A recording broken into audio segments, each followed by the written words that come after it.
before I start my review for Eileen, I just want to say thank you guys for supporting my channel. And I also want to say that this is the last review for the Montclair Film Festival, the movies that I've seen at the Montclair Film Festival, I should say. It's been a really wild ride over the past couple of weeks, recording these videos and just putting them out whenever I can with my crazy, hectic schedule. But yeah, I hope you enjoy this new review of Eileen. And from there, I'll probably be making more videos. I'm trying to make a worst of 2023 list up and coming soon, and also a best of eventually near the end of the year. But for now, this is my review of Eileen. Thank you so much. Shoot me with a gun.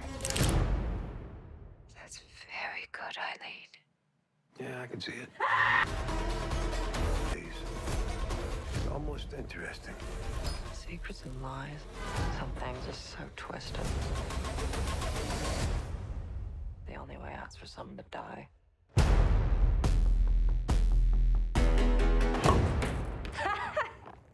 That was a great trick.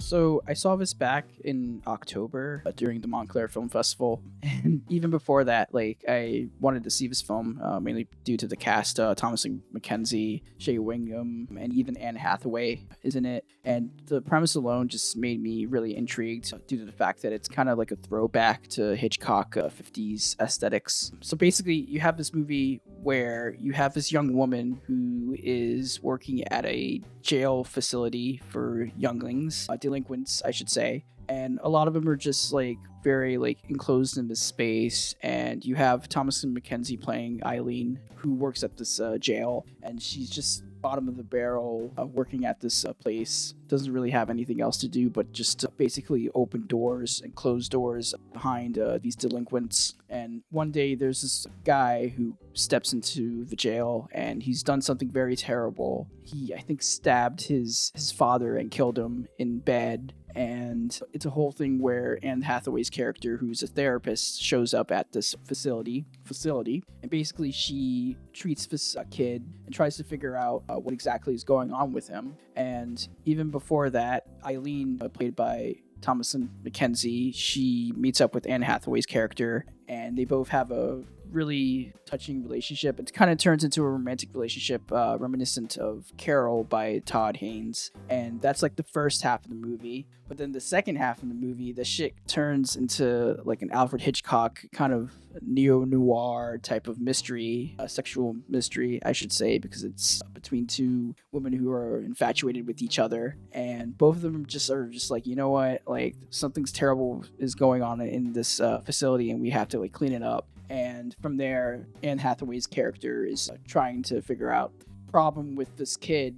And after that, something terrible happens in between the whole thing. And I don't want to spoil it because it's kind of kooky crazy. But from there, it turns basically into a 1950s like Alfred Hitchcock story. And I say that once again because it feels like an Alfred Hitchcock movie. Movies that I've seen like so much before that I'm kind of like grown tired of it. So like when the twist happens, you're just like, ah, shit, like, come on, man. Like, we've seen this like way too much. I don't want to spoil it, but I think that's the worst part of this movie, is that it falls deep into the tropes of Alfred Hitchcock stories, and it's just another like twist where you're just like, oh man, this again. So the downside of that is just obviously like the twists and turns this movie gets into, and it's not like the best twists that you can see in these types of like neo-noir movies or psychological thrillers, but the acting in this, I think, really holds it down and makes it kind of just a tolerable psychological thriller.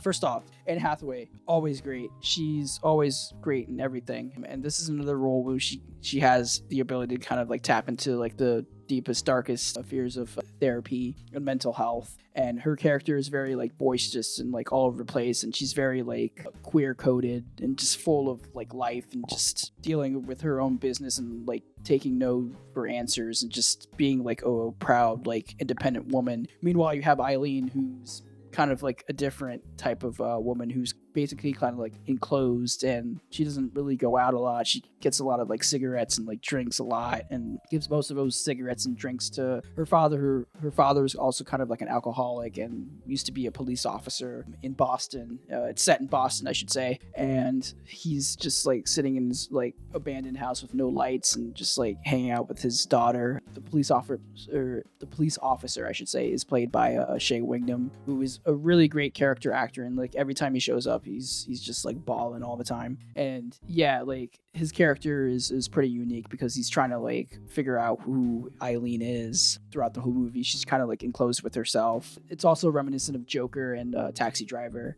with EILEEN just being mentally ill, like inside. Like she wants to fantasize like killing her father and like kind of like taking over herself and becoming like an independent woman, but like she can't like get deeper into that because she's so like mentally unwell. Yeah, it's one of those types of movies. And then once like the twist happens, you kind of like know where it's going to go and where it's going to end. And yeah, it's a fine movie. I've seen these movies before. I've seen these types of movies before. Like it's nothing special aside from like the beautiful like I think film cinematography. I think it was shot on 35 millimeter. It feels like a film straight from like the 70s or like the early like 60s with like the kind of like not vibrant but like kind of muted colors of like blues and kind of grays, and I think it was like a wintry like Boston, and like the performances alone just kind of like make it like work. Once again, like Anne Hathaway's really good, Thomasin McKenzie is really good as always. This is I think my third or fourth time I've seen her. I saw her last night in Soho, and also